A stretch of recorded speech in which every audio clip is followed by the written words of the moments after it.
So I haven't done a video in a while. We replaced all the wood on top of the RV, and we had to deconstruct all of the water damage up here.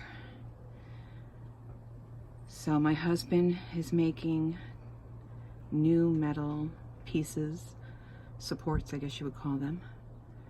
I had to take all the stuff off of here just to get to the wood. Still have to take some wallpaper off there. But we're gonna have a whole new ceiling, a whole new bed area, and we're hoping to have that done within 2 weeks. Then we have to paint and roll the roof, which my stepson's living with us now, so we're gonna do it ourselves because there's 3 of us to do it. So I just wanted to show you where we are. Yes, it's a broken windshield. Oopsie. We'll get it fixed.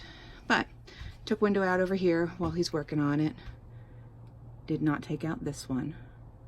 But overall, we're pretty happy. Enjoy the heat.